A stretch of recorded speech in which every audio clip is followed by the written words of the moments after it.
They told me I'd never matter, but I was quietly rewriting my fate. Part 1. The clatter of plates and muffled voices filled the cramped kitchen. I sat at the worn-out table, invisible to everyone but not unheard. My family's words swirled around me like smoke, sharp, bitter, impossible to escape. "Why can't you be like your sister?" my aunt sneered, sipping her bitter coffee. "She's a waste of time," my uncle muttered, eyes cold. "Nothing but a burden." My mother's eyes darted nervously, but she said nothing. The silence was its own condemnation. I swallowed hard, tasting the bitterness of humiliation worse than any burnt food on the stove. Growing up in a neighborhood where every dream was just a whisper, I learned early that the world didn't wait for people like me. We were the forgotten, the leftovers. My clothes were hand-me-downs, my schoolbooks patched and worn, and my hopes tucked away in a drawer I rarely opened. Friends, they had their own battles. Teachers, they barely noticed when I raised my hand. Authority figures treated me like a shadow, a nuisance, but I clung to one truth. I was more than their words. When I was 19, I dropped out of college because the tuition was a mountain I couldn't climb. Instead, I took every job I could find, from cleaning offices at dawn to selling street food by night. My hands grew calloused, my spirit battered but unbroken. One day, I stumbled upon an old broken laptop at a thrift store. It cost less than a meal, but it was my gateway to a world I never knew. I taught myself coding from free tutorials online, often staying awake long after the streetlights flickered off. The nights were cold, and hunger was a familiar companion, but I was determined.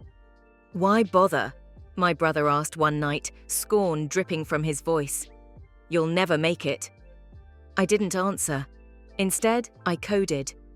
Years passed in silence and sweat. I launched a modest app aimed at helping low-income families find affordable childcare, a problem I knew all too well. The app took off quietly at first, growing from a handful of users to thousands. Then came the invitation to pitch my idea at a major tech conference. The night before, I lay awake, heart pounding. Would this be my moment or my undoing? The next day, standing on stage, I saw my family's faces in the crowd, some curious, some skeptical. But when the applause thundered after my presentation, I felt a surge of something new. Validation. I was no longer invisible. That was just the start. Part 2. The echo of applause from the conference still rang in my ears days later. I sat alone in my tiny apartment, the walls thin enough to hear neighbors arguing through the night. I wasn't used to success or the loneliness that came with it. The investment offers poured in, but with them came pressures I never imagined. Suddenly, I wasn't just coding for myself anymore. I was the face of an idea, a lifeline for families like mine, and people expected me to deliver. Every phone call, every meeting was a battlefield.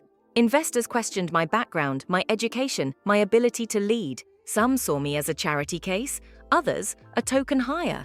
And through it all, my family remained a distant storm. My mother avoided my calls. My brother's words cut sharper than ever. "You think you're better than us now?" he spat during a rare phone call. "You don't belong in that world."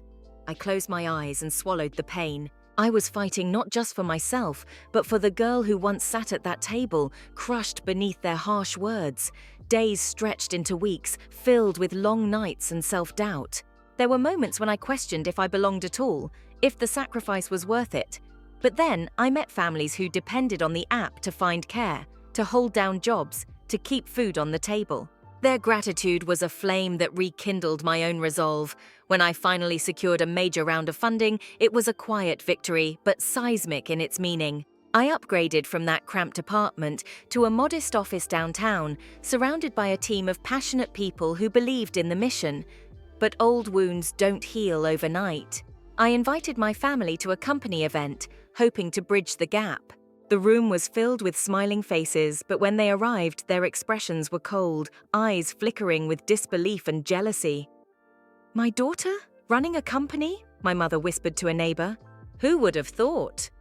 I stood tall, refusing to let their doubt dim my light. Part 3. Success brought new challenges. The boardroom was filled with polished suits and cutting remarks, and I was often the only woman, the only Latina, in the room. "Can you handle the scale?" one executive challenged me bluntly during a meeting.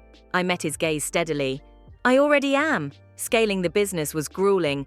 There were days when the weight of expectations crushed me. Nights I wept silently, haunted by the memories of that kitchen table, the whispered insults, the cold stares.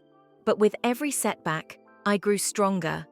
One afternoon, my phone buzzed with a message I never expected, a request from my mother. She wanted to meet. I sat in the cafe across from her, watching the nervous twitch of her fingers. "I'm proud of you, Eleanor," she said quietly. "I didn't believe in you. I was scared." I reached across the table, my heart softening. "I'm proud too, Mum, and I'm here." It wasn't a fairy tale ending. The road ahead was still winding with shadows from the past. But now, when I hear those old words, burden, failure, they no longer have power. I built a future from the fragments they discarded, and as I stand in that boardroom today, hearing executives call me the future, I know one thing for sure: I am exactly where I belong.